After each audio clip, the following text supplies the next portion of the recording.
we OG, oh no, G.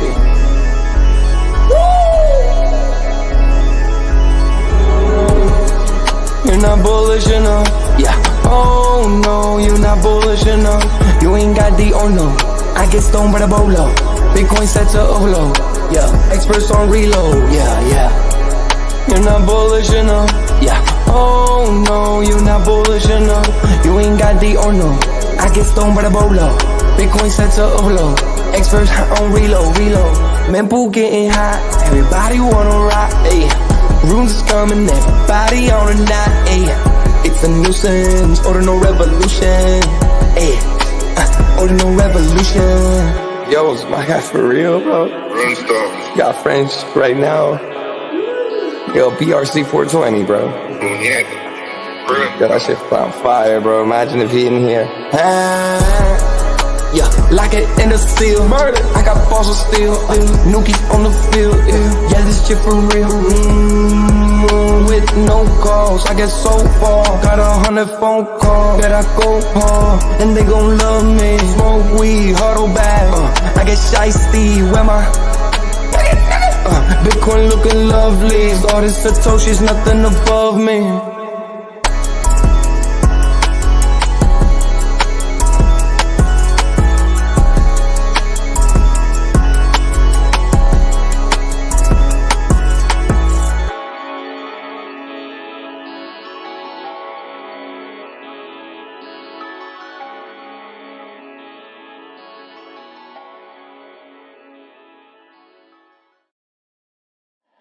Bitcoin's alive, what you gon' do? Mempool fees are high. Ordinal. Where does it stop? Nobody knows. It's a revolution, ayy. Bitcoin is the one, no substitution, ayy. With Shizzy and Yagobi, it's Ordinal Revolution. Welcome back to Ordinal Revolution. My name is Shizzy. On this channel, we cover the entire Bitcoin Ordinal ecosystem. What's up, guys? We have an amazing show for you guys today. We're live under the Ordinal Hour, and it's going to be an amazing one, guys, because there's so much to talk about, so much to look forward to, and I think that, you know, October might not be so upward. It might be Sidetober. But that's just my opinion. I've been wrong in the past, wrong a lot, especially in the last 6 months. But everyone has, right? Everyone's expecting 2024 to be really insane, but it's been very lackluster. But I think November 5th and everything that happens with that, I think that changes everything. And that takes us into this bullish momentum that I all think we've been waiting for. And we deserve at this point. We deserve it at this point. Give us what we want. But without further ado, let me bring in my partner here, as always, Mr. Yagobi. What's up, buddy? What's going on? What's up, dude? How's it going, man? How's your October? Yeah, it's not looking too up. It's not looking too up for October, but yeah. You know, I'm still sticking to my guns though. I think that, you know, we are just having a slow start to the month, and I'm still sticking with we're gonna end the month strong. We're going to finish this month strong. We will end up saying it was in October. Stick with that. Well, I mean, as long as we get an upward momentum dot on Plan B's stock to flow, because I watched his video yesterday, and he basically said that, you know, we're waiting. And here's it here. Plan B suggests that whales are holding off on significantly increasing their position until November 5th. And we all know what November 5th is. Do you feel like that is something that we're kind of waiting for, why we're sideways? Because the whales just are not adding right now. I mean, every halving year is an election year, right? So it's not any different, right? Now this year, I think it's more intense in terms of the election. So, you know, and there's a little bit more, I think, I guess, influence that it can have for our industry specifically, because they weren't really talking about our industry before. Yeah. And so I think because of that, yes, there's some stuff that, you know, people are waiting on that. But again, I still think that, you know, the cycle is going to do what the cycle is going to do regardless, right? It might just be a little bit longer. But I'm sticking to the trend that has been like 90%, 95% consistent with October being green after a green September, right? So that's what I'm looking at. But yes, to answer your question, are people thinking about that? Of course they are, right? Yeah. Because this is probably the most at stake in terms of our industry and who would win This is the matters. first time I think in history where we're all scared shitless if we continue the process of Operation Choke Point, of the process of Gary Gensler wielding power. We're all just really worried about that. And when that comes down to his next position as potentially, Secretary of Treasury, that's scary as a Bitcoiner, because obviously, he was the SEC chairman who brought in the ETF, but we all know that who is really behind that, right? At the end of the day, it's the money that's flowing behind the system, which is Larry Fink and BlackRock. So, but as Secretary of Treasury, that's scary. It's scary for a lot of people in crypto. Yeah, it is. But we don't know what that influence would be like, right? Because I mean, like Janet Yellen really is kind of just in the background, right? Like she's not really doing much, right? And so he definitely has like Yeah. more of a stronger personality than her, so that could be different. But we don't know like what he's going to be focusing on, So Yeah, but right now, Janet Yellen is his boss, right? I mean, that's kind of he meets with her. We know that he meets with her a lot, and that's his boss. So the next SEC chairman will probably be appointed by him. Well, I mean, depending on who wins, but I don't know. No, it's appointed by the whoever takes that presidential Well, spot, right? Like whoever the next president is. So it depends if the president is like, okay, I'll let you pick whoever, blah blah blah blah. If that's the case, then yeah, yes, but there's a lot of pushback for even on the Democrat side. You have a lot of Democrats that are pro crypto regulation. Torres is a big one. yeah, That and so it's not just one side. It's bipartisan that this wants to get resolved in for the, I guess you would say, more of the like the House committee, right? Not yeah, necessarily the bigger Democrats, like the older ones, yeah. but but yeah. Anyways, Still scary. But yeah, I think, Janet Yellen worked with Gary previously. They've always been tight. So I think actually she appointed him, honestly.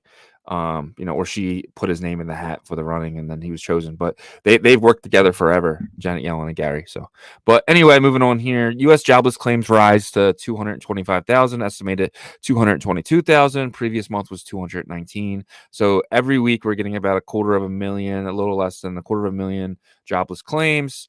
Economic data is going up again, which probably means that we're going to get another looking like at least another 0.25 rate hike. So I'm sorry, rate decrease.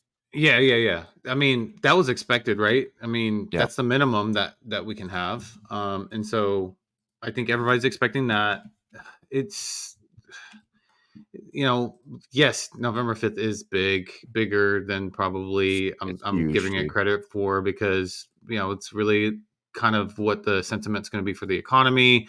Also, just a lot of things, right? But rate cutting is going to happen regardless, and it's going to eventually get to a point to where they have to ignite the economy somehow, whether that's stimulus Yeah, or what. And I think the markets will respond in a positive way to that. Does that mean the economy is healthy at that point? No, because you're trying to get things going, but rate hikes or rate cuts are going to be consistent throughout for a while. yeah.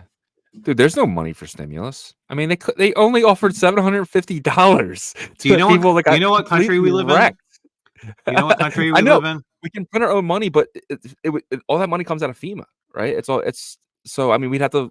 I mean, and they've been using all their money to house these people in hotels that are coming in illegally. Like, Yeah, so it's like, but just remember what country we live in and how yeah, our we can print it monetary system works, right? So if believe you me, they print can it. always print more money. I agree, but then you have to worry about inflation again and rate hikes. So I mean that brings its own problems. But let's keep going here. So Spot Bitcoin ETF bought up all the BTC mined in September. So every Bitcoin that was mined in September was basically bought up by the ETFs. It was like 13,000 to 9,000 was bought up by the ETF. 9,000 was brought into circulation. So the ETFs are eating more BTC than is coming in. So that's a really good sign. Do you see that in the reflected in the price? No. not at So all. what do you think's happening with that? The miners aren't selling. So I think that comes down to that, but I just feel like the big boys aren't buying. I think that I just think it's flat. I mean, the volume's super low as well, so So you think that whatever new supply is getting put out there is taken off the table? So that's not yeah. necessarily going to be affecting the price in a Well, the positive way. ETF is OTC, so the ETF doesn't affect markets. So every Bitcoin So um why are people bullish about it? about the ETF because Yeah, I mean it's going from Coinbase, who already owns this Bitcoin, to them. So eventually, Coinbase is going to have to buy more Bitcoin, right?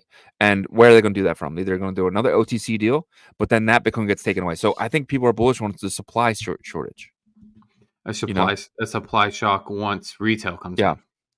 Well, that's when the real demand comes, right? So if the ETFs hold, let's just say, 1,000,000 Bitcoin, obviously we know that Coinbase and stuff like that, they're going to have to figure out a way to get more Bitcoin, and they're going to have to probably eventually go to the open markets when the ETFs start buying, and Yeah. that's when it could get insane. Well, I asked that because this news headline that we go over every day, Yeah, um, is it seems like, oh, the ETF has bought this much, it's bought that much, but we're not really seeing the positive effect of it yet. I mean, yeah, I think we saw more of a psychological positive influence earlier in the year once it got approved, and retail came in and started to buy up, and yeah. and that's what happened. But you know. By saying BlackRock bought or the ETFs bought up all the mined Bitcoin, it's not really right now at this point positively affecting the price until like the big whales say, okay, now it's time to join the party. Retail whales. Yeah, but it's really not going to be until Coinbase needs the Bitcoin. Let's just say it's all coming from Coinbase, right? So Coinbase obviously been buying Bitcoin since 2013. So Coinbase is selling this Bitcoin to BlackRock and stuff like that, right? So let's just say when retail comes in and retail is purchasing the same amount as what's going to them, they're not going to have enough in the background anymore to supply the ETF, which means the ETF every single day is going to have to go to the market because they have to either buy or sell at 4 o'clock every single day. So when Coinbase runs out, it's not a when. I mean, it's not a if, it's a when they run out. That Bitcoin every single day is gonna be bought up from the markets. Yep. So, but I think that's why it's a big deal. That's why we talk about it every day because eventually there's going to be like, holy shit, they have over 1,000,000 Bitcoin. Like, where did that come from? And why is it not affecting the price? It's because Coinbase, has a stockpile. So, but Yep. moving along here. OKX lists PayPal USD for spot trading. So this is pretty a big deal because obviously it's the second stablecoin that is from the United States. That is probably going to be bigger than USDC at some point. Do you think this PayPal or PUSD gets bigger than USDC? USDC Circle. Yeah. It has a better shot at getting bigger than USDC than USDT. Well, USDT doesn't have a chance because it's offshore, right? So Yeah, regulation wise, but I but think USDT will always be number one. But yeah. who's the best in the West? I guess it would probably be. Do you think USDC passes PUSD or PUSD I passes mean, I mean USDC? that's a hard call right now because Yeah, this is a good test to see how a Web 2 fintech company does in yeah, crypto, right? I think this is a huge test, which they have all the experience in fintech, so I don't see why they wouldn't be able to transition. yeah. But PayPal has tons of capital behind it, tons of And, capital. and partners, right? Like who would you trust right now? Would you trust Circle, who had an issue? Remember when they pretty much were screwed, and then the USDC was like 93 cents, or someone like PayPal, who's been trusted in this money game for a really really long time. So Well, I mean, yes, that happened for a very brief moment, right? Where they became under peg. How long did that last? Like 2 weeks, 2 weeks? 2 weeks yeah. straight under? So it went down to 88 cents, like right away. And then it took about 2 weeks. It was like 92 cents, 94 cents, 96 cents, 98 cents, and then back to peg. Yeah, I think that because they are located in the U.S., they know that they can't mess around with that. So, go ahead. okay, I was just going to say, do you think the Federal Reserve will back PUSD because they already back PayPal? Because PayPal is kind of considered a bank. They're FDIC certified. Are they? Yeah, PayPal is. I'm pretty sure. You're pretty sure, or you're sure? Yeah, no, I'm pretty I mean, sure. Because they're a bank. They use JP Morgan. yeah. Let's see. No, PayPal is not a bank and is not directly covered by FDIC. However, PayPal But does offer their some bank is, though. products Okay. offer some products and services that are FDIC insured through partner banks. Okay. So Yeah, so yeah, the that's partner kinda what I banks. meant. Yeah. I don't think so. I mean, like, I think that, like, they're kind of putting, risking themselves a little bit here. This is my initial thought, but at the same time, they realize, like, their experience and have probably tons of research, right, on how to manage a stable coin and stuff like that. But yeah, I don't think, like, if the stable coin side, like, were to collapse, that the Fed would come in and just rescue them. No, I Yeah. don't think so. I think it would be, like, probably cause even more, like, issues in Washington, and you'd have the Elizabeth Warrens come out and be like with pitchforks even more. That's true. And the last thing here before we get into Bitcoin fear and greed is Argentina vice president talks with Nayib Bukele, the president of El Salvador. This will be monstrous if Argentina comes in and adopts Bitcoin They will. as a standard. I mean, they're talking about the volcano bonds. The volcano bonds have been so successful for El Salvador. It's basically, these big Bitcoiners are giving El Salvador Bitcoin in exchange for these bonds, which is the first time ever in history. And Argentina is looking at that like, all right, let's go. Like, so. Yeah. I mean, I expected this as soon as what's his name? Is it Mele? The president? Yeah, the Hard to say his Argentine. name, Yeah, the Argentinian new president. As soon as he got elected, I expected there to be a plan to kind of use the blueprint of El Salvador for Argentina, because one of the biggest arguing points that he had was the centralized banks, trying to get rid of those for Argentina, because it was really crushing them from their economy, the way that the government ran its budget and everything. And so this is something I expected, and it makes me really bullish on Argentina as a country, because look, it's like the Saylor effect, right? You see Michael Saylor as what he did for Microsoft, MicroStrategy, and other companies see that and they're like, oh wow, this is a good way to kind of hedge, our balance books, the way that how we perform.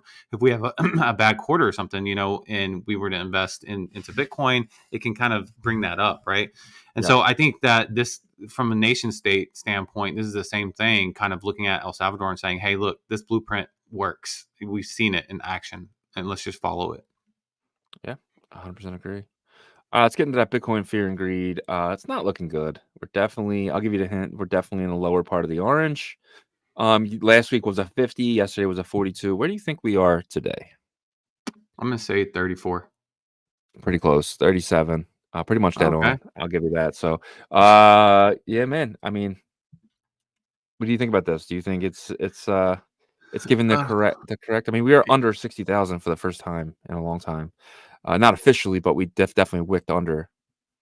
Yeah, I mean, I did expect it to continue to go down. I mean, yesterday's price action kind of played out like I said, get back to 61.5. It actually got higher than I expected. It got to like 62.3, but then it fell back down towards the end of the day. So, I think towards the evening time is whenever it came back down. So not surprised that it pulled back. I actually thought it would be less than that. So I think we're in a okay spot. I'm just ready for that not to matter. That gauge to not matter anymore. But looks like we have some time, maybe after this month or so. I mean, once we get in the 90s, then you have to worry about the other side, right? Are we too bullish right now? Like, are we gonna get a correction? Are we, you know what I mean? Like, and then who knows if we get one. Well, we've been dealing with that actually, the entire time, like especially the past 6 months, right? Like the past 3 months have been brutal, but every time there was a tick back up, like everybody got extra bullish. And that's the problem with 2024. It's not that like the entire year of 2024 has been horrible. Just the summer months have been atrocious, right? And it started, I think, in the late spring, but early 2024 was amazing, but because we had such a good, end of last year and good beginning of 2024, I think we had this mindset of anytime it got close to like 70K, we're like, it's on. Yeah. But the timing wasn't even aligned with the template of the previous cycle, right? So that's where I think we keep constantly getting tripped up. It's like like an addict going back to like its source of addiction.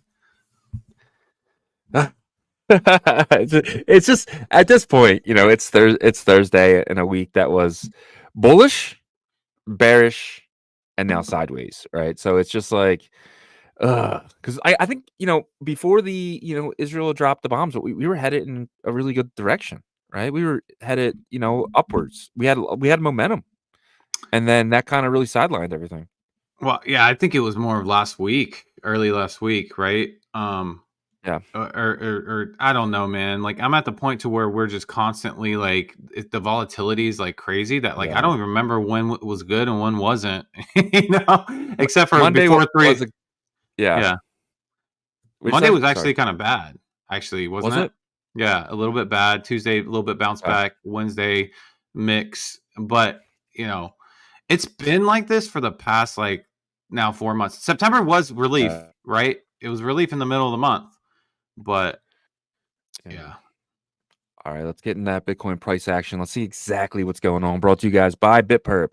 BitPerps, we just talked to them yesterday. We had a meeting with them, and they're going to be dropping their 2-week-long paper trading competition. It'll be on BitLayer, so you will need a MetaMask wallet. We're going to be doing a thing here called the 5 days of BitPerp. We're going to be giving away 5 passes every single one of those days. Those passes won't be like digital passes. They would just kind of be whitelists. So you'll give us your address, and you guys will be basically listed on their exchange to kind of get those rewards and stuff like that. So it should be fun, should be exciting. So look out for that next 2 weeks. BitPerp is a leverage trading platform, so that's kind of the game that we're going to be playing, leverage. But it's fun to paper trade leverage because you really can't lose, and especially when you're earning points, you only win. So look out for that.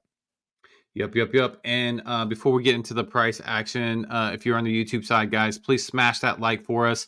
And then subscribe if you're not subscribed, and turn your notifications on so you know when we go live.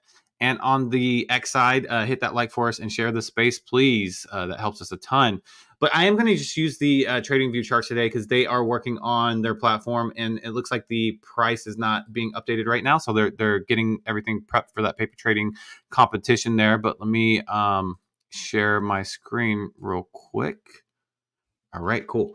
All right, so this is the hour chart. Man, it's been really, really brutal. I think this is where we were yesterday. Yeah, yes. So when we were talking yesterday, we were kind of like hanging around here, like 61.3, 61.4. I said, we were seeing some kind of bounce back and bullish momentum starting to happen. I said, 61.5, 62, 60, maybe a little bit over 60, but it wicked all the way up to like 62.4 right here.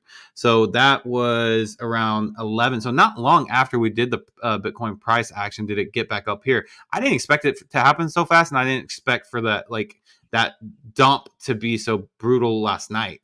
Well, I guess the rest of the day after that. So we did get kind of to that target that I was talking about, but then pretty much right after that, man, it was just a hard dump. And it's what we've been seeing this week and a half is really like Bitcoin jumping up, coming down, jumping up, coming down. So anyways, to kind of start the morning, we did rise up again, got to 61.5, and then we've been trickling back down again. So same old is kind of repeating this pattern here. But it does look like, the sell pressure is starting to weaken here. We are starting to see a green candle form right now on this 1 hour.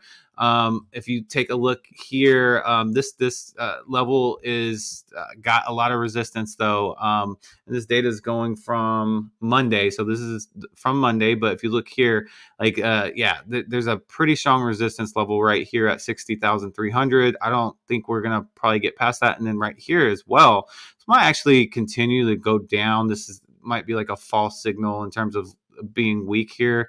It did wick all the way down here a little, I would say like an hour ago, down to 59.8. So we did get below that 60,000 psychological barrier. I'm a little bit worried about that, right? Because usually when there's a strong wick like that, it does kind of forecast, hey, look, we're getting, like when it wicks back up, or when it goes back up after the wick, it does typically kind of slowly get back to that where that wick price level is, and that's right below 60,000. So I'm hoping that doesn't happen, but with seeing this resistance, let's kind of shorten that data table here and bring it more towards this yesterday. At 11 a.m. So see if it's about the same in terms of the resistance. Yeah, it is. It's like not much. Oh, okay. It's a little bit better. I'm seeing a little bit better data here, but still it's more resistance than support. That's for sure. So anyways, for the second half of today, I probably, expect it to go and kind of slowly reach down back to where that wick price is at 59.8, maybe even a little bit lower, guys, unfortunately. And the 4-hour chart is showing us look like we were trying to come out of this. We are actually trying to come out of this since yesterday. And we almost made it, but this recent sell down kind of reopened the sell pressure here on the MACD. So if you look at the 4-hour chart, let's kind of squeeze that in a little bit here, see if it looks any different.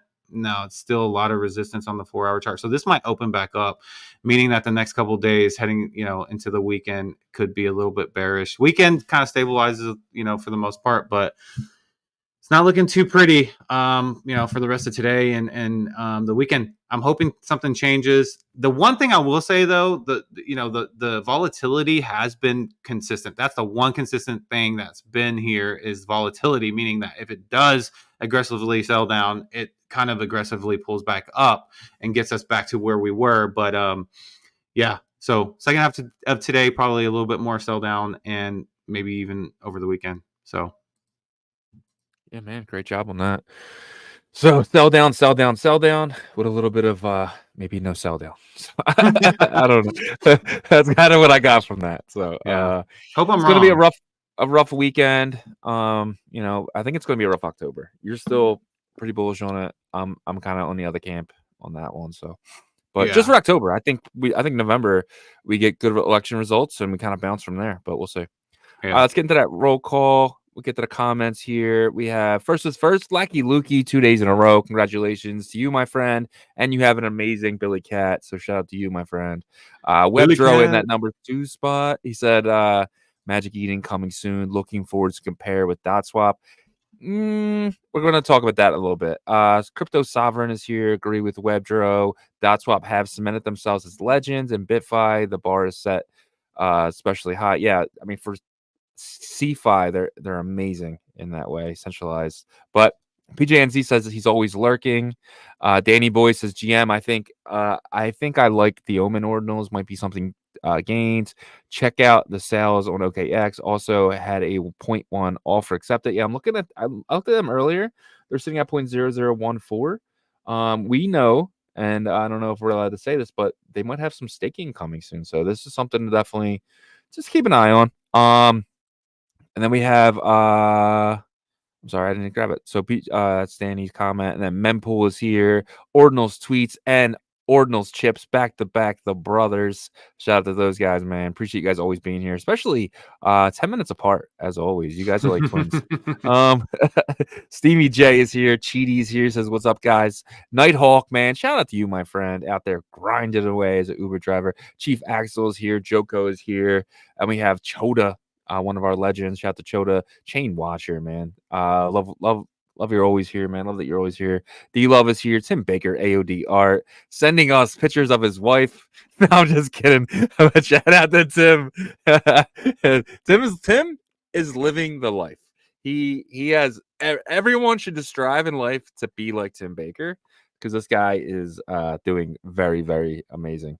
So, then we have Almost Done 71. Shout out to you, my friend. Port City Investments says first time tuning in months. You mentioned Rune, so I'm here. Yeah, it's been a while, Port City. You were here every day for a while. And he likes runes, seems like.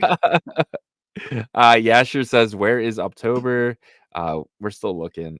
Fixed is here. Shout out to Fixed. Port City says, don't blame the illegals. Blame all the money sent to Ukraine. I didn't blame the illegals. I just blame that FEMA's out of money. That's all I said. Like, I'm not blaming anyone for it, but the people spending the money. Where's it going? I have no idea. But that is one of the places that, people are saying it's going. So it's just information. Would pro cryptos here would like to see Magic Eden offer competitive swap for FB. Yeah, Magic Eden hasn't done anything with Fractal at all, so I don't think they're going to. No is here. High up man, Yasher. He says, so we are all junkies. We're just hype junkies. So yeah. And then High Man up says, yeah, we're crypto junkies.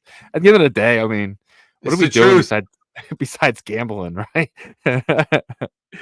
Claudia is here. Nocturnal, my guy. Mr. Sheedy. Shout out to Mr. Sheedy, a legend in the Bitmap community. This guy, he is building a reputation for himself. Shout out to Sheedy, man.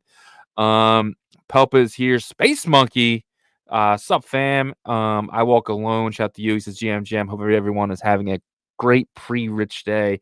We are very pre-rich. Very, very pre-rich.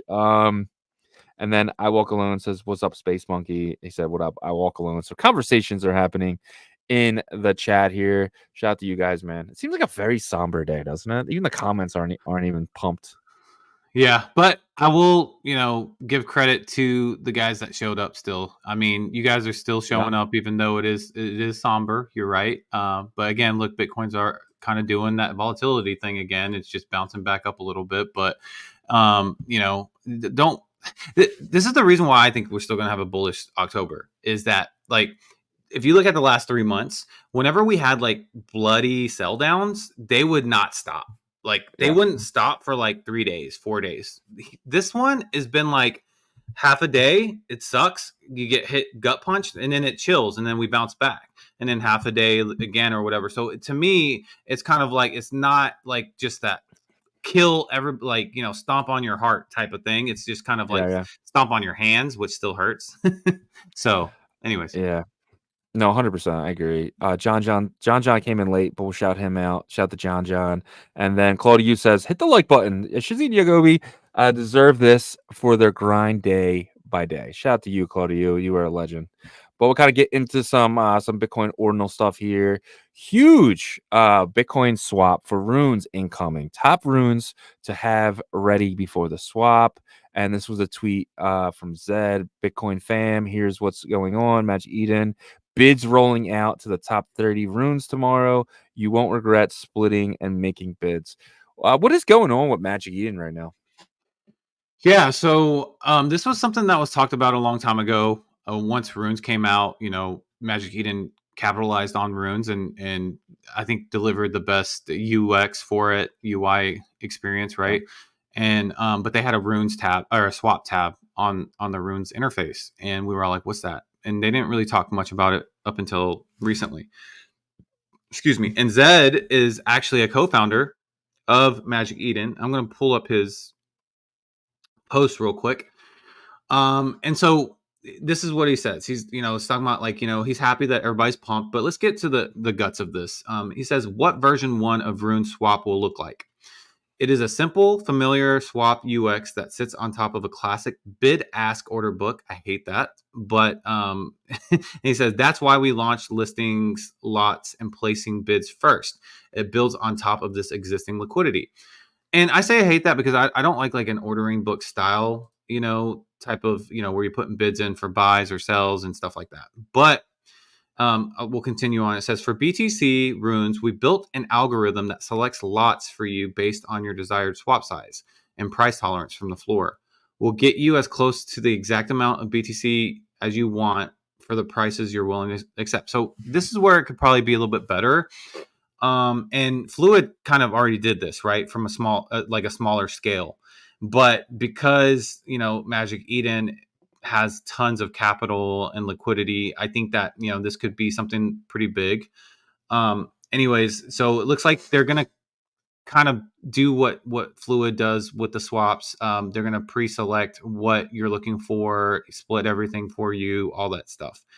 And then I'll continue on here. It says, for runes, BTC, you can swap any amount of runes into the bid order book, selecting full or partial lots to sell. And this UX is as simple as possible, emulating what you're used to on Uniswap or Jupiter. So that part, I think, is probably going to get people excited, but don't get too excited until you actually use it, because everybody kind of over promises with these, this kind of, we've seen it since we've been in the space, right? But if they can make it feel at least like Uniswap or Jupiter, then that is going to be a huge achievement, because no matter how they're getting the liquidity and there's no liquidity pools in AMMs, as long as you can feel like, okay, I want to buy, this much dog go to the moon, this is how much BTC you need to pay, that's it, and you're done, then people are going to like that. Mm-hmm. Okay. So he goes on to say, why they chose this initial phase, and he says, we have deep ask liquidity, and we're in the process of building up deep bid liquidity. This means our swap product is going to get you the best price possible within the thinnest spreads in the market. While AMMs, so this is what everybody wants, AMM is that true, Uniswap type of experience.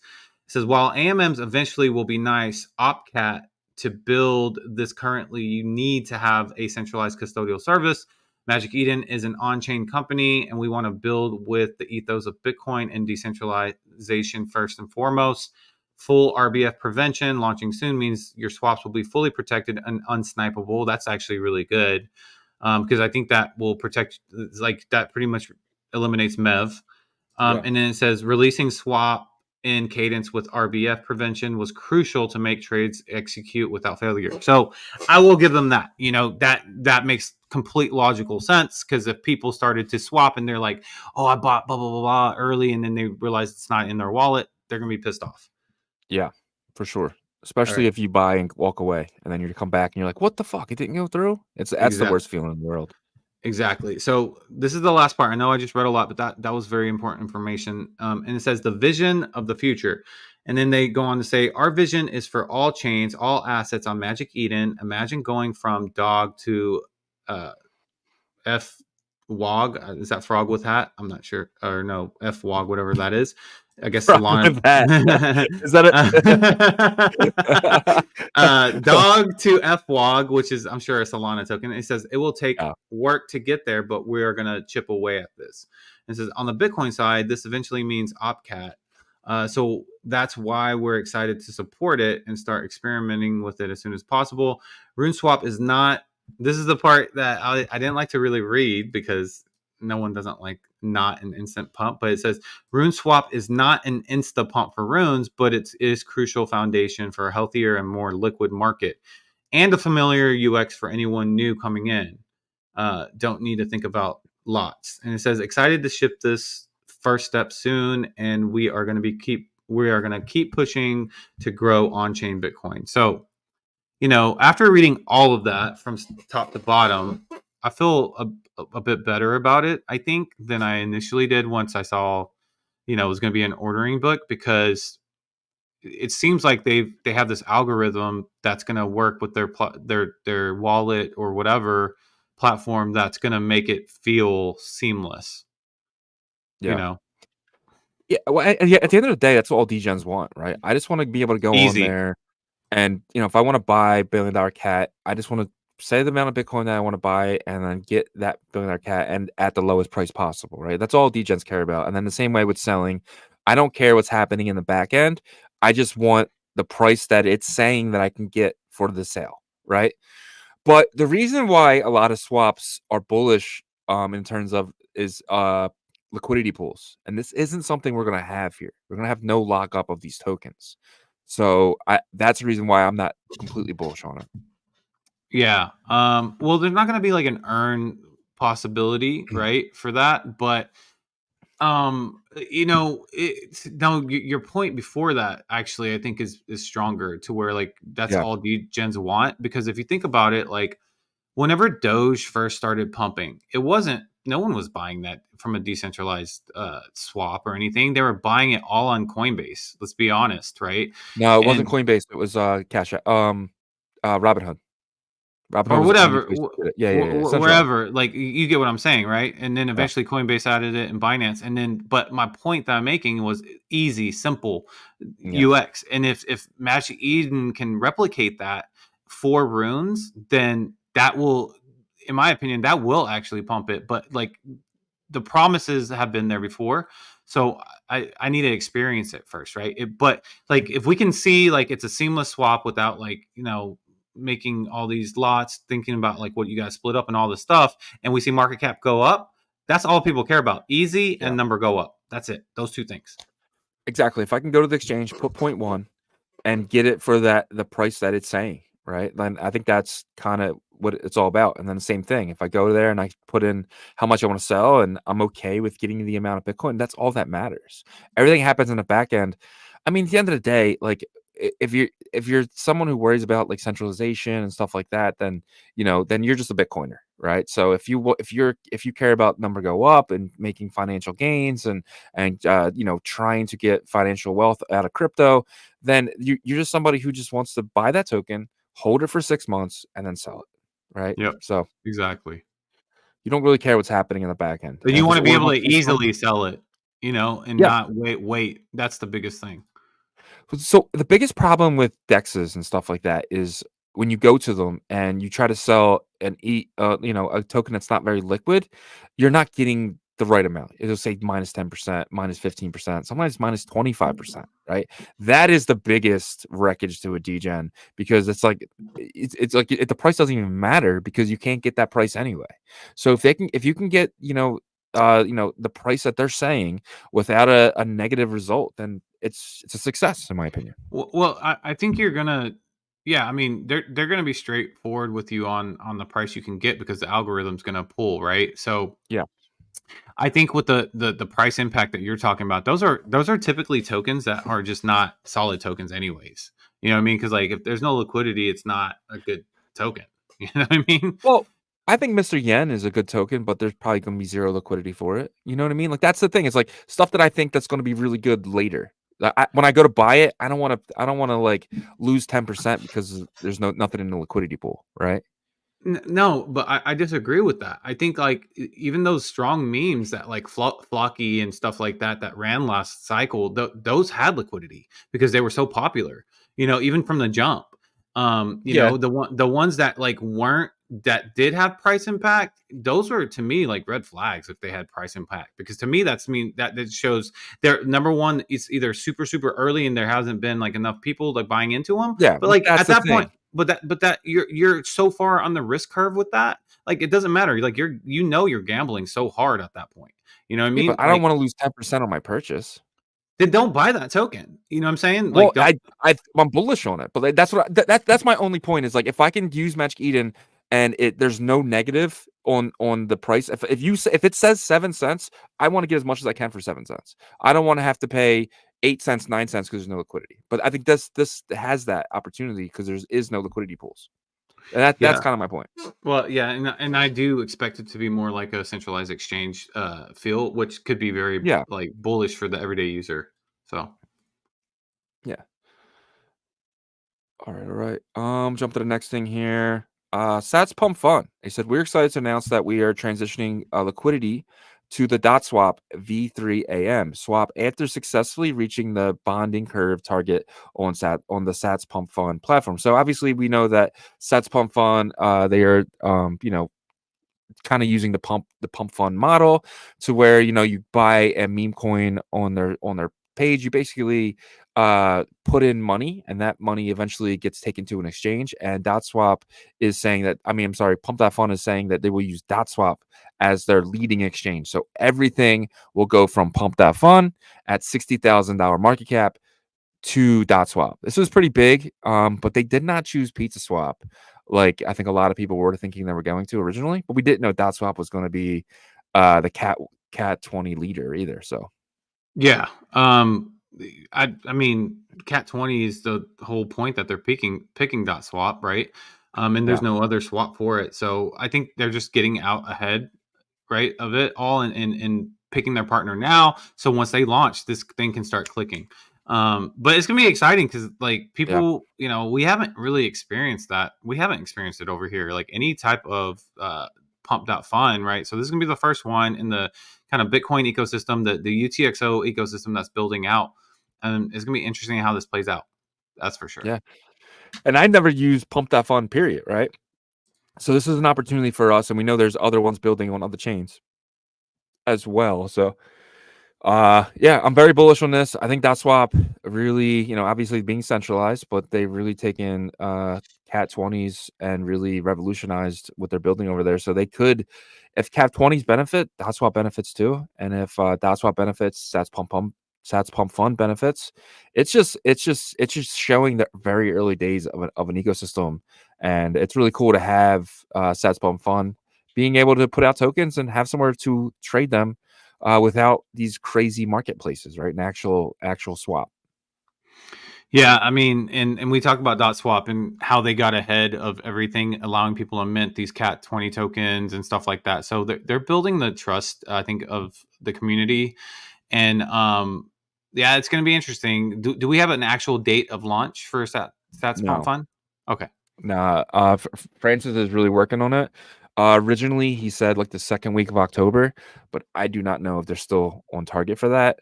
Obviously, it's probably better to launch when things go up. So like, I'm kind of not expecting personally until November.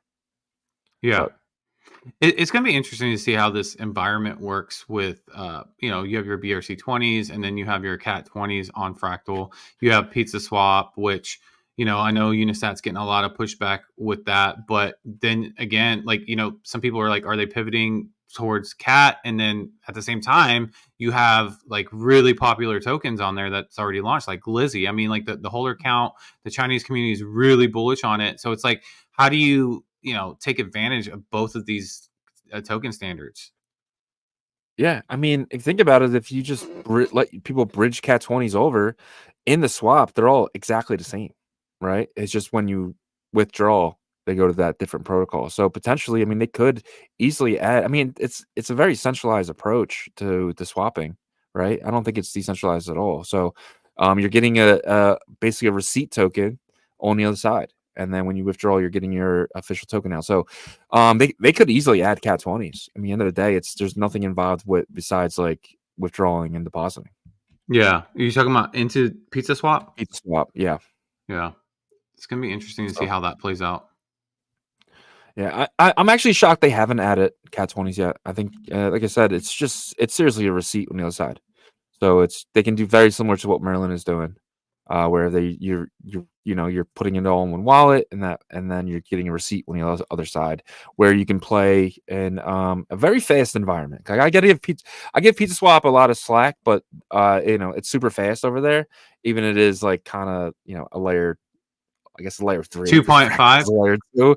Yeah, I mean, like layer 50, like we were talking about yesterday with Adam McBride. But yeah, I mean, who knows? But any last words on this? I think it was smart for Francis and his team to select a partner early. Yeah. So I mean, because like at the end of the day, you select the early partner that's functioning right now, and if it doesn't work once there's another swap that comes out, you can always pivot, right? So I think it's smart to do that. 100%. All right, Tap guys, get excited. We have some Tap news for you guys today. Yay! Tap said, we are excited to announce that Tap will not only be native to the Tap protocol on Bitcoin, but will also have its own Ethereum version, and it will be the first token to showcase V1 of our new Tap Ethereum bridge. What does this mean? Tap tokens will be able to seamlessly move between Bitcoin and Ethereum, enabling projects to bridge their assets back and forth between the two largest networks, Bitcoin and Ethereum. Best of both worlds. Build on Tap protocol on Bitcoin L1 and still have access to the vast user base on Ethereum. Grow your reach, gain exposure to your for your project by showcasing what you're building on Tap to the Ethereum DeFi community. Utilize DeFi tools. Building on Tap protocol, your project will not be isolated, and it can finally break out of isolation and leverage Ethereum's DeFi ecosystem to grow their communities. So this is basically, I love this and hate this at the same time. I'm not sure how you feel. Just for the fact that, I want to play somewhere more native to Bitcoin. Ethereum just seems expensive, and it could get really expensive, and we know that. Right now it's not because no one's playing yet, but in 6 months when Ethereum, they get super high again where it's $9, like I don't want to be stuck over there. So I'd rather them do something with like an L2, but once you're on Ethereum, you can easily kind of go to base and stuff like that as well. I don't know. How do you feel about this? I mean, they've been talking about a bridge, working with ICP to bridge to Ethereum, anyways. Yeah. And it does allow these tap assets to be more flexible. I mean, technically, you could bridge them to Merlin at that point, right? So, like, Yeah. so I think it's good for flexibility. I think from an optics perspective, it's kind of like I don't want to get into like this conversation because I feel like there's a little bit of like hypocrisy, a little bit. But at the end of the day, if the user count goes up for the tap ecosystem, that's good for the tap builders, and that's what we care about. Is the tap Yeah. builders, the DMT builders. We have good relationships with those guys, and we just want these ecosystems on Bitcoin to thrive and to grow. And if, eventually, like Adam McBride talked about last night in our Bell's Corner, is that out? Not yet, no. Okay, so guys, keep your eye out on that. It was a great conversation, but the UTXO ecosystem's getting built out this bull run, but the EVM one was built out last bull run. But eventually, what's going to happen is the connection, right? Like it's going to be like, how do all these work together? And this is another option for that, right? So I think it's bullish for the overall ecosystem. Yeah, and on Ethereum though too, like you can have tap and LP pools, right? So it'll kind of have a price which gives it arbitrage. And so what that means is like, let's say the price on Ethereum is super high, but you can go to the marketplace on tap and buy it for, 10% cheaper. That allows you to bridge it. And if that makes sense with the bridging fees, you can potentially make money on that, which will always keep the price pretty close to each other for the two chains. And, with that as well, you can potentially do liquid staking with tap. It just seems like Benny was building on Ethereum first before Ordinals ever existed, and then once Ordinals came out, Benny pivoted to Ordinals. He had his first project, I think was Uni, right? It was something Uni, was Unicorn or something. So he already had something building over there, and it was a bridge. It's funny. So this seems to be very similar to what his original project was, and he's using tap to do that. So it's just weird that they said they're building ICP. I would think that they would use ICP more, but ICP marketplaces aren't being utilized really at all. I mean, their volume is super low, so that could be why he's just kind of pivoting to Ethereum. No, I don't think he's. I think he's utilizing ICP tech, but I think the whole ICP Bitcoin kind of ecosystem is not going to be necessarily focused on ICP more than it's going to be focused on this kind of new, like in between purgatory area, where there's going to be like marketplaces that are like marketed more Bitcoin, but behind the scenes, all the back end stuff is going to be ran through ICP technology. I mean, we've been blessed enough to be able to see some of the stuff that is crazy. It's lightning fast, right? And but you're going to be able to utilize Bitcoin wallets similar to what Merlin does. It's going to be an account abstraction, but not particle network. It's going to be the ICP version, right? Yeah. That's why like people that are so close-minded to L1 maxis. Look, I think that the Bitcoin layer 1 assets will have the most value at the end of the day, like in terms of like single value 1-to-1. But don't be so close-minded like the laser eyes to say, oh, I don't want this to be a part of the Bitcoin ecosystem because it's not Bitcoin layer 1. No, you need Bitcoin layer 1 needs assistance, guys, in terms of like flexibility, scalability. And so whether you like it or not, it's going to happen. And this ecosystem is going to be good. It's going to be strong, robust to where you can, this is better for flexibility for this over here. It's better over on Merlin for this and stuff like that. So I kind of went off on a tangent there, but I think at the end of the day, we're starting to even see it from Benny and his team that says, okay, like we're building a bridge to Ethereum, and this is, in my opinion, at the end of the day, it's a positive. This is gonna be a positive. And like Benny and the team, they gave this would be completely fine if originally Benny wasn't in his Discord like hating on the L2 that side chain that Merlin is, and for them to just kind of do this. Like that's the only thing that kind of annoys me is like they said in the beginning, like they don't, all this crap about side chains and stuff like that, and then they're kind of using Ethereum as that side chain, so or NICP as well. So it's just kind of like, and there's rumors that they're kind of building their own side chain as well. So I don't know. It just if they weren't so close minded and then maybe kind of opened up maybe a little later, like, oh, you know what, maybe this is bad. I mean, that's fine. You can change your opinion, right? So, but it's just, I mean, we're talking February when all that stuff was happening, and he was saying, if you put your track in, you won't get the airdrop, and they really kind of hated on that, and now they're kind of pivoting to that because it does feel like a pivot a little bit, right? Not necessarily a pivot because they did talk Okay. about this earlier, but I do think that like the mentality and aggression, he's pivoted. He's not like as like I guess you could say like tribal with like like side chains like Merlin anymore and stuff. Initially, I think they were because they were trying to plan on what they were doing. They didn't want their assets and blah blah blah wherever they wanted them, right? But at the end of the day, I agree with you. I think it's okay for them to change their perspective. I mean, you've changed your perspective on DMT, and in your outlook on different things, and I've changed my outlook on different stuff as well. You learn as time goes on, and at the end of the day, I think we all want, no matter if you have this tribalistic mentality, if you're a builder at least, you all want the space to grow because, like I said, once Bitcoin is like 6 figures plus, like people aren't going to care about tribalism anymore because like everybody's going to make money like on the crappiest assets are going to go up. You know what I'm saying? So that's where I'm at with it. And my opinion too is like Tap needs to do something because anything with the transfer inscription or make them transferable, which is the same exact thing, is going to fail. I just feel like it's hard to build in that aspect. It's hard to build on stuff like that that needs is inscription based, right? Even BRC 20 2.0 that Best in Slots working on with the layer 1 foundation is there it sounds like they're pivoting to a different standard as well, taking all the BRC 20s and kind of probably one-to-one airdropping them. So I feel like all the the transferable or transfer stuff needs to kind of go away, the inscription model, and needs to pivot to something. And it seems like they're just kind of pivoting to side chains and Ethereum. So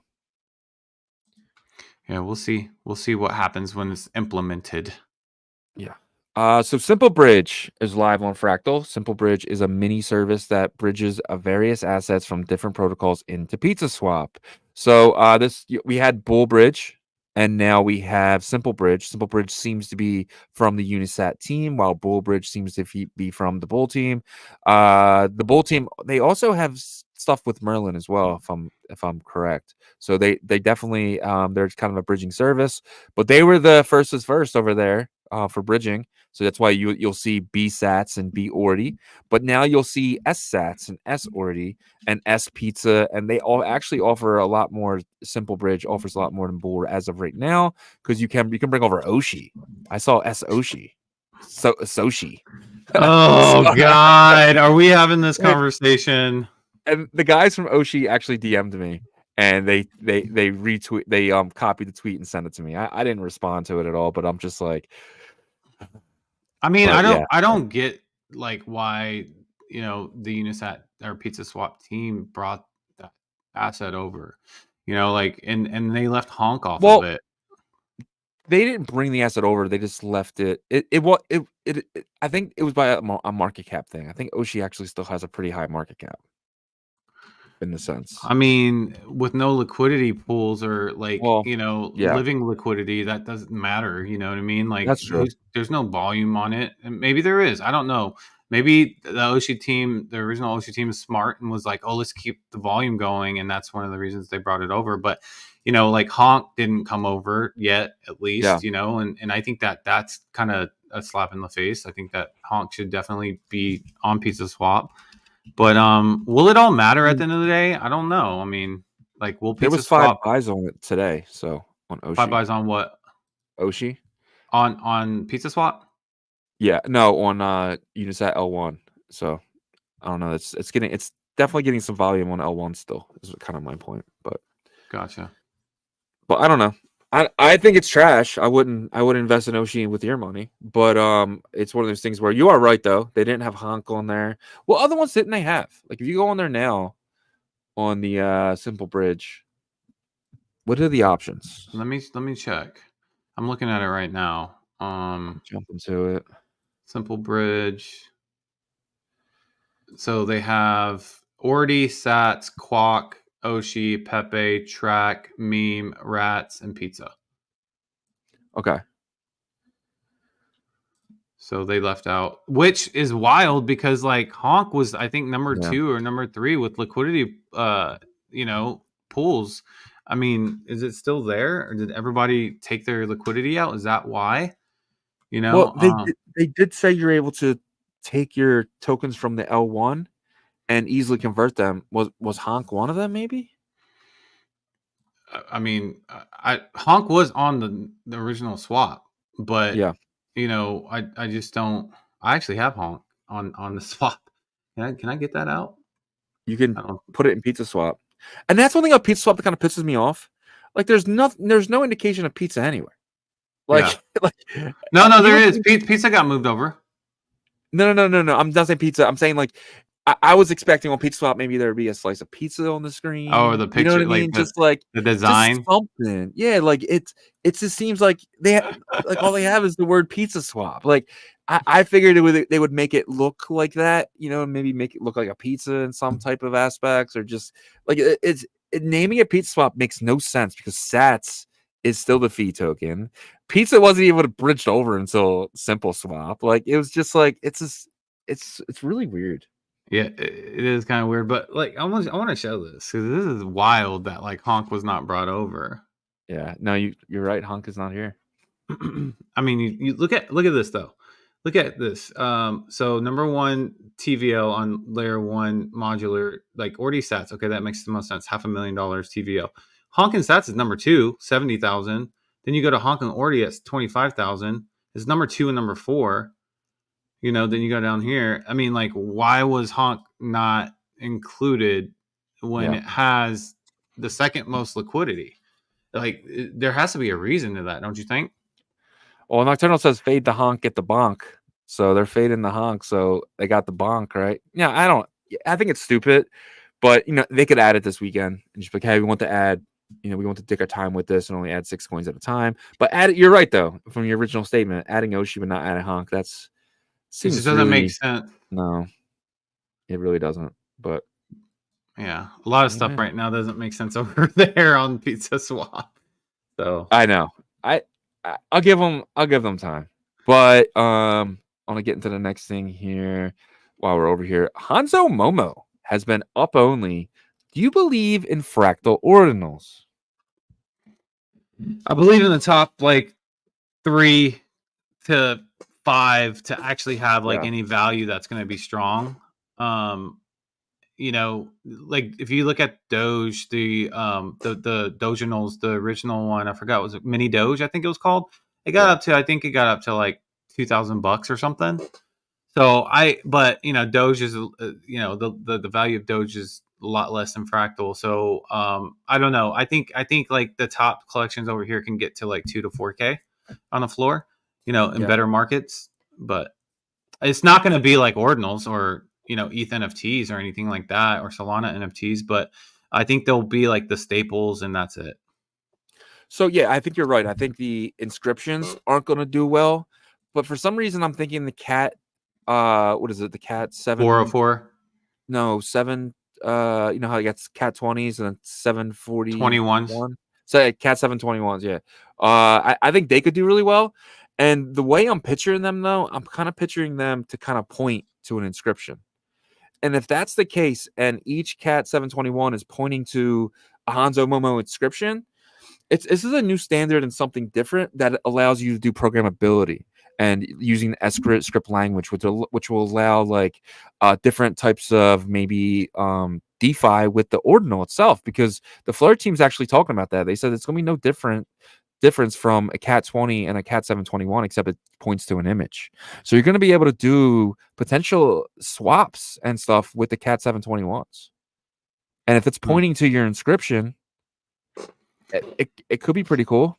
Yeah, and Instead of that pointing to AWS. exactly. So I think this standard can actually make probably ordinals even in the future. Like when let's say the Cat 20 standard comes over to Bitcoin eventually, which everybody thinks it will, Yeah. and then now it's going to be like more like using recursion through this, pointing to the inscriptions on chain instead of, so forever maybe IPFS is gone. You know what I'm saying? Yeah. Which,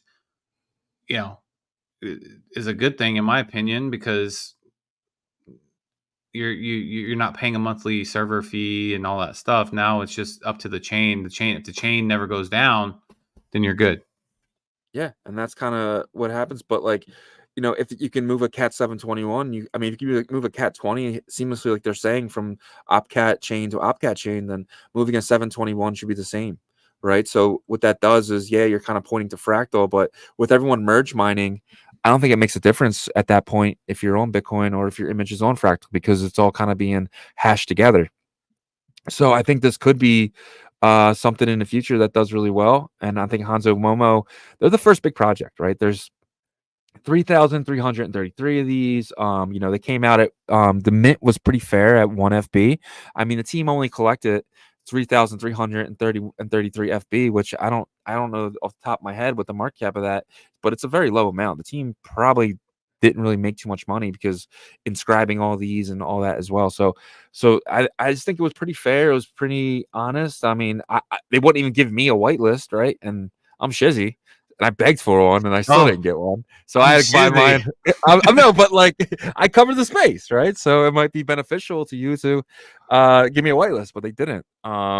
But I still went out on the marketplace and I bought 10 of them at around between 5 and 7 FB. So, I mean, I'm very happy with my amount, but it's very small. I'm not trying to make millions of dollars off this, but I definitely wanted to have some of these just in case. I mean, would these get to 70, 150 FB? I don't know. Do you think it's possible? Yeah.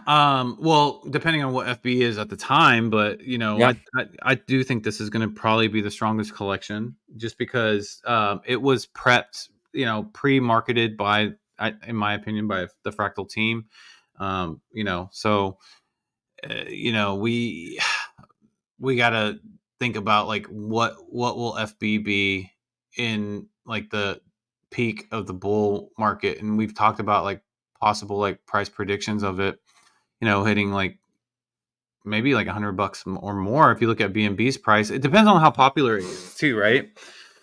But if that's the case, these could be worth quite a bit, And it depends if Uniworlds, obviously they're going to be a Fractal focus, because it's Unisat at the end of the day, right? I'm hearing a lot of complaints though about like where are they? What was it? Like we have them in the comments in our comment section, and I'm seeing it on the timeline too. So people are a little worried about Uniworlds right now. They're just not putting any information out, right? And I think a lot of teams are doing that, not doing that right now. They're not giving information, and they're kind of building in the background. But this isn't the time to launch that, right? I don't. You want to launch it when things are fun, things are exciting. Bitcoin's at 70, 80,000, so it doesn't bother me. But like, let's just say they allow you to use Fractal NFTs in game. So my Hanzo Momo could be my avatar in the game, or something like on those lines. Does that give more value to these ordinals? Of course it does, because it gives more utility to them, right? Kind of like what Foxy's doing in the BRC 420s, like adding weapons into the game and stuff like that. And so, but yeah, it's the whole like Uniworlds, the whole Fractal ecosystem, like there's a lot of kind of promise like that's left to be fulfilled, in my opinion, right? If they fulfill it, then that FB price can definitely shoot up, and then the assets will benefit from that. It always goes that way. I mean, we see it with Bitcoin from the fundamental level. When Bitcoin jumps up 10 grand, dude, like all our assets are looking pretty damn good for a good month and a half, right? Until it like curbs and stuff like that. So same thing happens in every other environment, just at a different scale. Yeah. I agree. All right, moving along here. A few more things to get into. Alchema. How do you say this? Alchema, right? Alchema? No, Alchemia. Alchemia. Trading competition is back. So Babylon is basically putting out another staking mechanism. They did the last one where you stake Bitcoin into Bitcoin, right? You just use Bitcoin's locking function, and they're going to do it again. And Alchemia is basically saying, hey, we're going to do a trading game with that. So very interesting. You can long and short the mempool using Alchema. Do you think it could be fun to play in their competition? I don't know, man. This is like too easy. I feel like, right? Because we saw what happened with Babylon's first staking, event, and the mempool like shot up big time. So like, 800, yeah. So like to me, it's like this is too easy because like I just feel like something.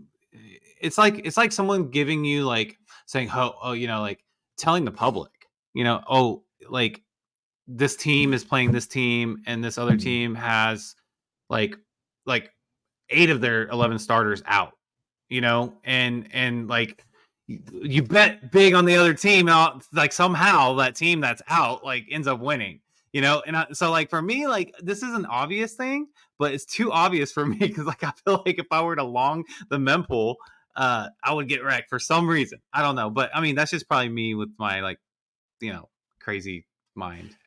I think the game they're playing here is timing it perfectly on the long, That could timing it be, perfectly yeah. on the short, right?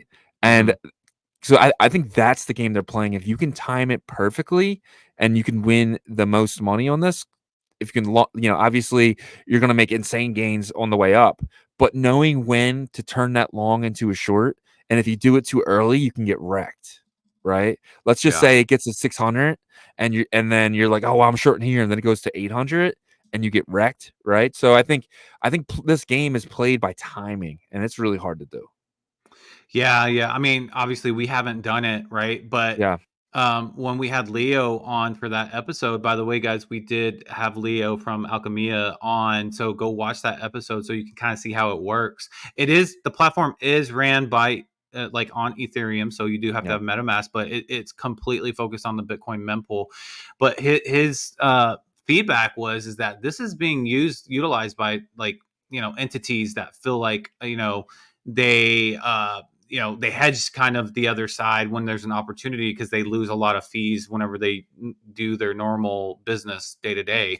And so retail getting involved with this, in my opinion, you just be very careful, make sure that you're doing a ton of research and stuff, but it probably could be really fun. I mean, and I do remember like it does go in like time frames. So, you have to make sure that you're picking that right time frame if it's going to be up or down, because like let's say it's up like 75% of that time frame and then the very end it tanks, you lose.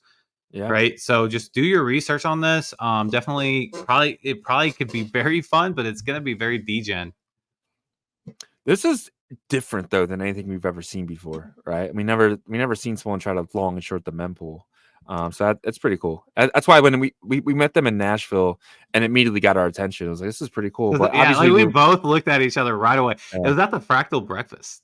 Remember? That's what I'm saying. Like, he's good friends with Spencer, right? Yeah. So it's like, is this going to eventually be on Fractal? I mean, I don't think they knew about S-Script until recently. So in Cat 20s, and I don't know, man, this could be something that's really bullish. And if Spencer and the Fractal team push this could be one of the leading dApps over there besides Satspumpfun. Yeah, no, I think it would be, right off the bat, because the one thing about crypto people is they love to gamble. And if they feel like they're good at something, usually they kind of overestimate how good they are. But some of them are, really good at stuff like this and can do very well. But just, not financial advice, of course, but just make sure you do your research on all of it. Yeah.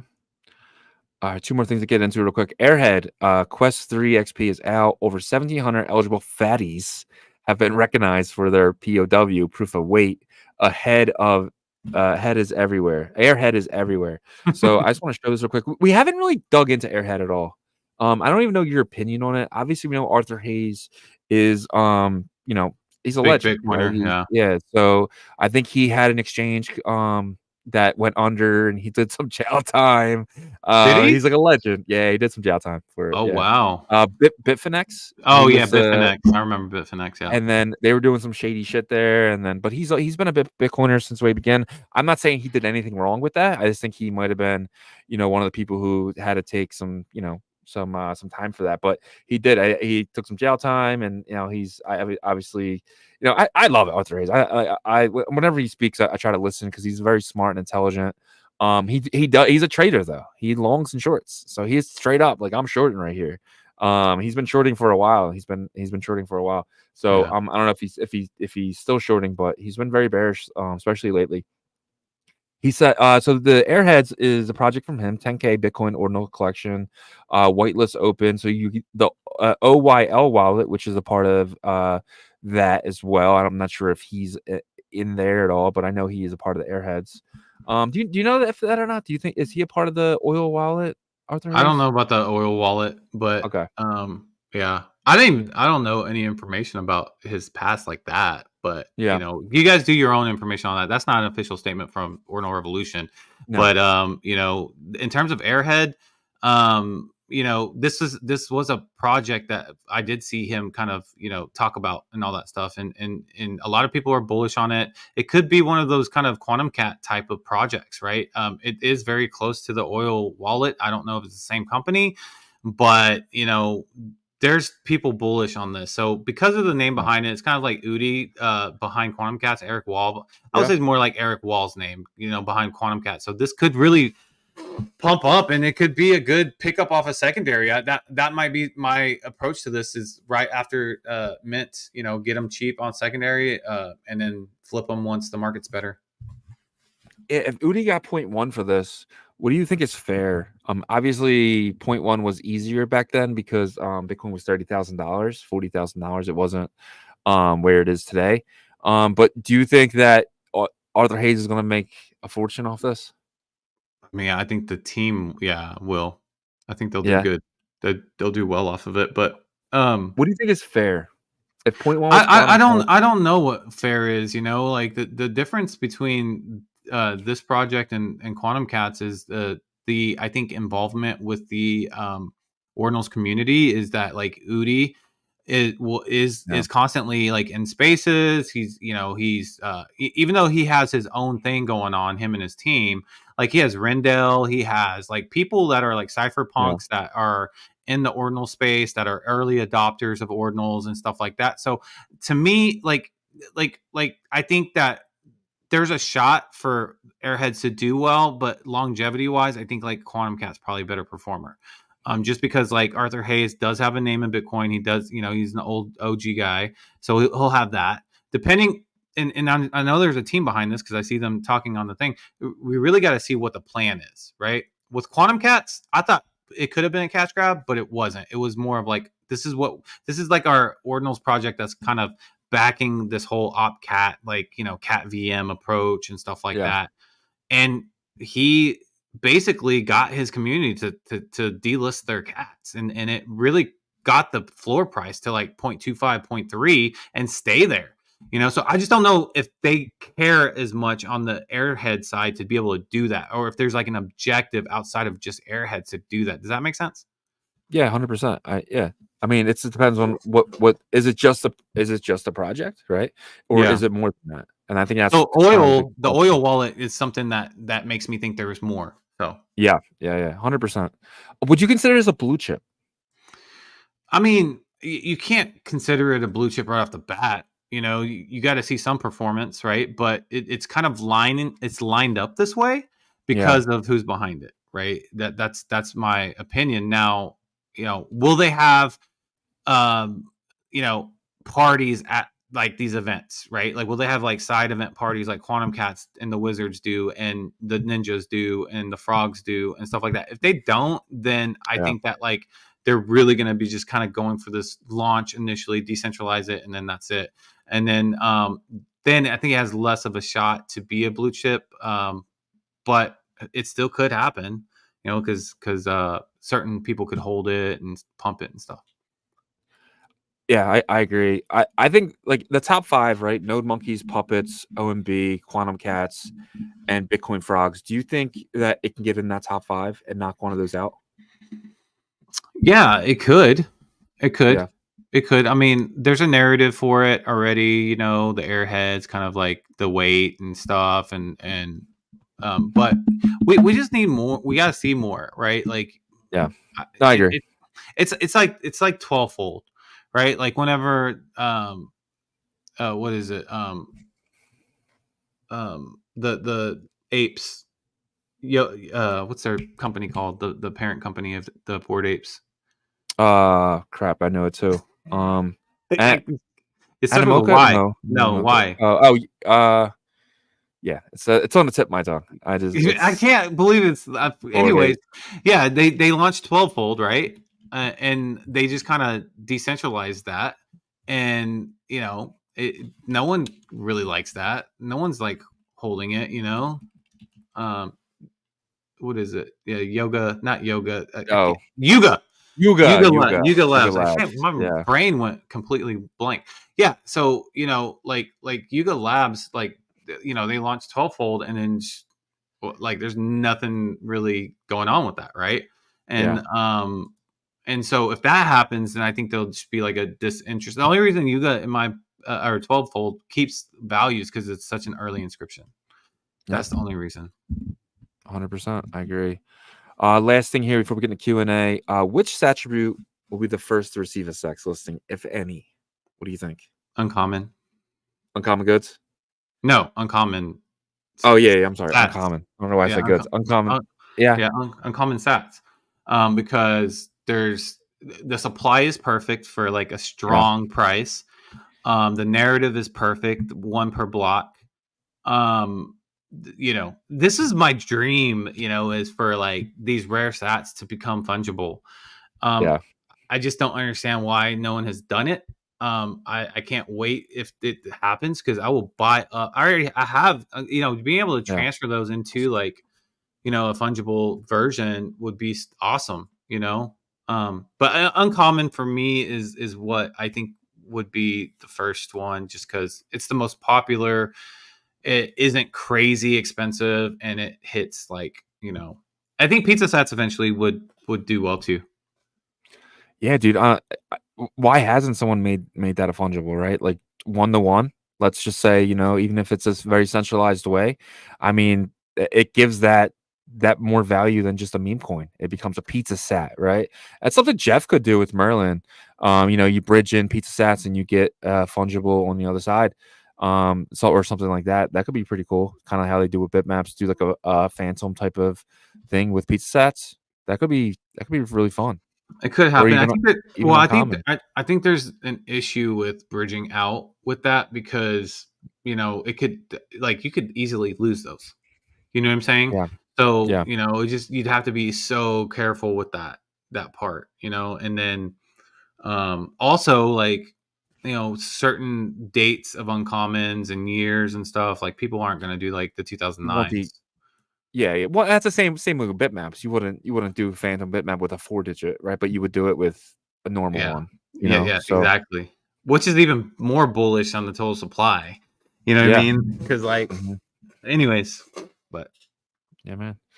All right. We got 400 people in here, guys. We appreciate every single one of you guys. Please smash the like, hit the little sub for us, and if you're on Twitter, please share this with the other people. We're trying to get more people in here so we can educate, like Yagobi always says. But we got any good questions today? we got a couple. Let's kick it off here with Sharon Bryson. She says, "Is Satspumpfun just going to be all meme tokens?" Yeah, I can't see it being like a launch pad. I see it as it's just funny, stupid stuff. Yeah. Could be Well, wrong, but you know what's crazy though? Like, if I was a utility token, I'd probably launch it there, because then the liquidity would jump quick, right? yeah, but like you can't hold any. You'd have to mint it yourself. So a lot of times too, with a team token, they would hold like 20%, Yeah. unless you do how Agora did, where you just you can't even do Pre-mine. that. I don't think. I mean, I guess maybe you can pre-mine, but I think that defeats the purpose of the model. Yeah.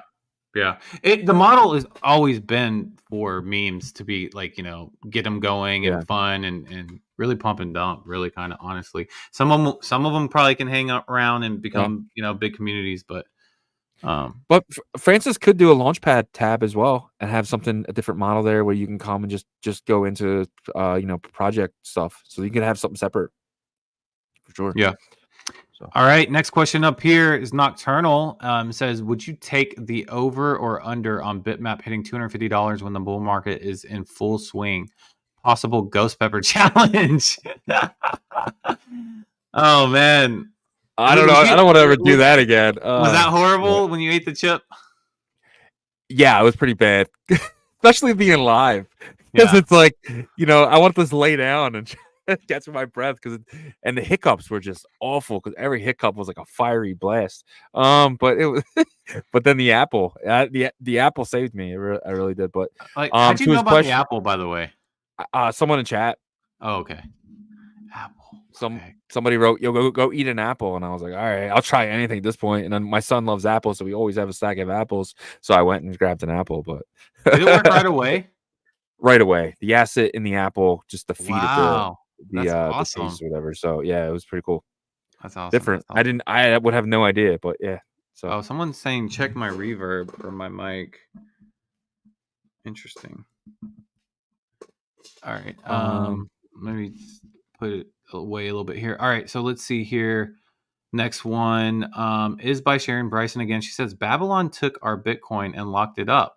What's the big innovative flex? It's a hustle. Send me your Bitcoin. I'll lock it up. So they're not touching your Bitcoin. They're locking it and using Bitcoin's block lock technology where it locks it to a certain block. So they're not holding it for you, but so what you're doing is you're earning Babylon points. And a lot of people are very bullish on the Babylon token. So by locking the Bitcoin up, that's untouchable for, I think it's 3 to 6 months, and you're earning the Babylon token. So that's the innovative process. Is we've never had TVL on Bitcoin before, and they're creating it. Even though they're not earned, normally what happens is they in a centralized way and take it to LP pools or something, try to earn on that so they can give you a return and they can earn too. That's how a lot of DeFi is done. Is you give them your token, they take your token to Beefy and earn more yield, and then give you back a percentage of that profit without you having to do anything but stake it on their platform. But on Bitcoin, you're locking it, and there's nothing they can do with it. So that's why it's innovative. It's the question of why they're doing it, in the sense of potentially they just want Bitcoin's price to go up, so the market, if they can get 1 million Bitcoin locked up. And using Bitcoin's locking technology is 1 million Bitcoin that can't move, and that's the only thing I'm thinking, right? Yeah, I'm not sure if they get the credit, but I do remember hearing that it is locked up on Bitcoin layer 1. But I don't know as a DApp if Babylon gets credit as well, on DeFi Llama. But we'll have to. They do because they're using their site. It's the same as Fluid. Gotcha. Right. So you're using their site, so their site's getting credit for the TVL, which at the end of the day, TVL matters to DeFi people. So Babylon's creating TVL, but also locking up Bitcoin, and also just, they don't have a token right now. So they're just giving you points that eventually earn their token. So they're trying to distribute their token in a very fair way. And if they consider you locking your Bitcoin up so the price of Bitcoin goes up because Bitcoins can't move, then that becomes a big deal. Yeah. And for the most part, guys, it's huge whales that are, staking at least 5 to 10 Bitcoin. So, all right. Don1914 says, Shizzy, are you still bullish on Glizzy? Yes, very bullish on Glizzy. I don't talk about it as much because I don't want anyone getting hurt. So I got in at 8 sats. I got in at again at 14 sats and again at 22 sats. And right now being 69, 80 sats, it's hard for me to really shill it anymore because I don't want anyone getting hurt. And for me, if it goes up, if it doubles for you, it's another 8x for me. So that's why you'll kind of see me do that a lot. I'll be very bullish on something when it's cheap and when I first get in, but kind of shy away from it, even though I definitely haven't sold any Glizzy, but I'll shy away from shilling it because, if it goes up double for you, I'm making way more than that. You know what I mean? I'm getting like 8x. That'll be like an 8x pop for me. So you'll definitely see me really just very like chill something, because it's like, hey, this is the perfect time to get in. And then when it goes up, I'm up, still I'm up 6-7x on that. So it's hard for me to kind of push that on other people. Yeah. Well, I don't think you shill anything, but talk Well, about it. Shilly Shizzy is kind of what the nickname people give me. But like, when something's 8 sats and I think it goes to 100, I'm definitely going to shout to the rooftops. But when it gets to that 100 sats or 69 sats where it's at now, it's hard for me to kind of like, I'm happy when it goes up, but I don't want any of our listeners to get hurt. So, yep. All right, cool. GOE's asking, he says, thoughts on Fleur. So I have over 3,000 flare. It's at like 20% minute out. So there's no indication that, obviously we know Fleur.gg is a minting site for Cat 20s, and we know that Ordinals wallet is kind of behind this. It's UTXO intern and that whole team. And if they come out, let's just say at 70% and say, yeah, this is our token, this thing's gonna rocket. So I got in, I think I'm like 8 FB in. I've been using Sats or whatever it's called to kind of I can mint 200 at a time, and the fees are super cheap. It's 200 right now, so I'm just kind of I got some just in case, but it could just be a meme token. But they're not saying it's their token, but they're not denying it either. Yeah. Yep. All right. I think this is the last one that we have. Oh, there might be one more, but Nocturnal says, with Airheads being a 10K collection, what do you think is the max they can charge for the mint and still mint out? Whales Pass, I believe, was approximately $4,000. So if the Whales Pass was $4,000, then I think that 0.1 that Shizzy was talking about is that right at $6,021. I think that is probably could be a target that they go for. I don't think that they're going to price it anywhere, or like they won't price it to where they feel like that there's a chance to not mint out, in my opinion, because of the big name behind it and all that stuff. But I don't know. What are your thoughts? Yeah, I think 0.05 is what kind of where they're doing this. So when you buy the whale pass to get this, right, you don't have to do any work, right? You kind of just coast. You have your whitelist, it's guaranteed, right? So I think it's going to be anywhere between $2,000 and $3,000. I think it'll be cheaper because you earned it. You earned your whitelist. You didn't pay for it. Interesting. So I think I can see it being 0.05. I'm pretty sure if I was going to put money on it, I would guess 0.05. Yeah. I would say probably, I don't know. Honestly, I think probably 0.1, between 0.05 and 0.1. I think the Whale Pass people, now that you brought that up, I forgot you don't have to do anything. That might be correct in terms of, Pay more letting to not do the ones anything. that earn it, get it a little bit less. But, or maybe they get it at the same price, but they just didn't have to. I don't know. Then what's the point? Yeah, you're Then right. You're right. You're right. Yeah, it would be cheaper, but that's whitelist though. But public would be more expensive. It's not going to public because there's already, because you got to think too, the oil wallets, if you add one thing to it, your number to like 13,000, and you got to obviously try to get into like the top 6,000, Yeah. right? So there's going to be no public. Everyone's using, unless they're forced to. unless it's too expensive, and those people are just like, I can't afford Yeah. that. So Exactly. All right. The last question is Uniworld still coming from Mike's World? It's a question for Block and those guys. Block is the Canadian ambassador for Uniworlds. But yeah, he's very bullish on it. He said he's buying the Titan keys as soon as people list them for cheap. So I don't know. It's another metaverse. They cannot not come. Because like if they don't come, then that's a There's big investors. that's a big no for Unisat too, because they put their name all over it. So yeah, I would say just be patient. Fractal launched not long ago. They're probably waiting for the environment to get more bullish and stuff. But That's going to wrap up our questions, guys. Great questions. 404 people total in here right now. So we appreciate each and every one of you guys.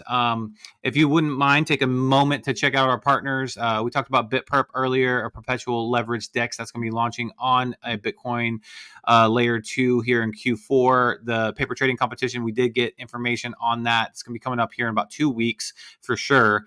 And there's going to be prizes to win there. We're going to start doing giveaways too, probably next week, but we'll give you guys more of a heads up on it. And then Ordinal Hive is a premium Ordinals marketplace on Bitcoin Layer 1. It's going to be an aggregator, so you're going to be able to find the cheapest Ordinals in Bitcoin Layer 1. Also, they have a scaling solution on Merlin Chain as well, and you can use that right now. If you go to beta.ordinalhive.io, you can list, sell, trade. You earn points, and there's going to be a campaign, like a bonus campaign from Merlin Chain, working with them coming up soon for points as well. So make sure you go over there and start utilizing it. Fluid tokens, right now they're offering staking. They have about 6 staking pools. There's more to come. There's the exciting one that Shizzy and I are both excited about. I think someone took my idea and they're going to utilize it, guys. And so check out Fluid Tokens. If you are a founder of an Ordinal collection, reach out to Fluid Tokens or reach out to us. We'll get you connected with Raul, and you want your community to be able to stake on Bitcoin Layer 1 for rewards, you can do that through them. They also have a DEX swap, and they integrated the Magic Eden wallet as well, so you can utilize that on their platform. So look out for that. And then Foxy, which is a builder in the Tap ecosystem. They are building the Bitverse and the Clan Wars first-person shooter game, guys. I have played it for about an hour and a half last Sunday. Very, very fun. Switched between like 4 different weapons, other weapons on the floor. BRC 420s are going to be an asset class to where you can utilize different weapons and assets within the game. Check them out. And then finally, Merlin Chain is the #1 scaling solution for Bitcoin native Layer 1 assets, as well as protocols. If you're looking to scale for synthetic Bitcoin Layer 1 assets over there, check them out. Reach out to them if you are a founder looking to scale from, Bitcoin Layer 1 to a Layer 2. They have grants. They have all types of great programs over there. So check them out. And we appreciate you guys checking out our partners. Yeah, and check out ordinalrevolution.com. We have some of the best articles dating all the way back to last year. If you know someone just entering the space, send them our website. I feel like it really can help them out, really get caught up very quickly. And if you're also going to Bitcoin Las Vegas, we will be there. We have discounted tickets here, so check that out. Don't pay full price. And if you are going, if you're like, I'm going to that, I'm not missing that, get your tickets early because every Friday it seems like the price goes up. So definitely check this out if you're going to Las Vegas. And if you're going to Amsterdam next week, we do have discounted tickets here, so check that out. And if you're looking for a VPN, use ours. Use our discount here, 70% off on NordVPN. So click here, and everything's on ordinalrevolution.com. And if you're interested in merch, we have some of the best merch in the place here. Just go to store and check this out. It's all done through a third party. So definitely check that out. We do not see your address. We do not see your order. It just goes to them, and we make a few bucks on a kickback. But you do get some amazing Ordinals gear that we set up for you guys. It looks like Nakib is in the chat. You see that? Yeah, I want to do giveaways for Czar. Let's have it go here at Ordinal Revolution. How do we even get started with that? Well, let's do it for maybe Friday. That would be a good one tomorrow. Yeah. So let us know. Nakib, hit me in the TG DMs and we'll set that up. But yeah, guys, make sure you guys are prepped for the Czar, the Ord Czar rune that's going to be launching, guys. If you go to their site, you can participate in their SocialFi tool and complete these tasks that will give you points that you can convert into the Czar token. We're really, really bullish on, the platform. Ordzar came from really nothing in the beginning, and with Nakib's leadership in this space, he's built it to a monster, is what it is today. And so I'm super bullish on their launch coming up. And so get with me, Nakib, and we will get that situated and do something nice for the community here. On that note, guys, we're live Monday to Friday, 11 a.m. Eastern, 10 a.m. Central, 8 a.m. Pacific, and 3 p.m. UTC. Check us out all week. We'll be here tomorrow as well, so check us out tomorrow. And on that note, we'll see you then. Peace.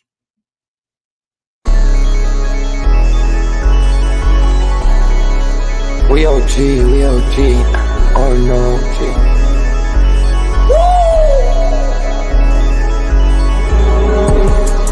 G. You're not bullish enough. Yeah. Oh no, you not bullish enough. You ain't got the oh no. I get stoned by the bolo. Bitcoin set to overload. Yeah, experts on reload. Yeah. You're not bullish enough. Yeah. Oh no, you not bullish enough. You ain't got the oh no. I get stoned by the bolo. Bitcoin set to overload. Experts on reload. Mempool getting hot. Everybody wanna rock. Ayy. Rooms is coming. Everybody on a knot. Ayy.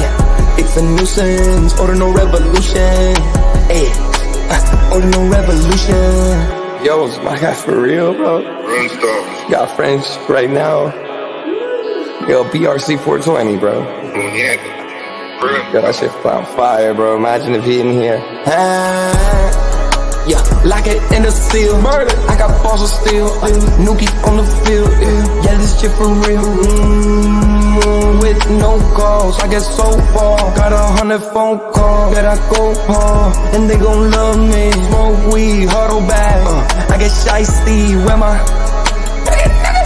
Bitcoin looking lovely. All this Satoshi's nothing above me.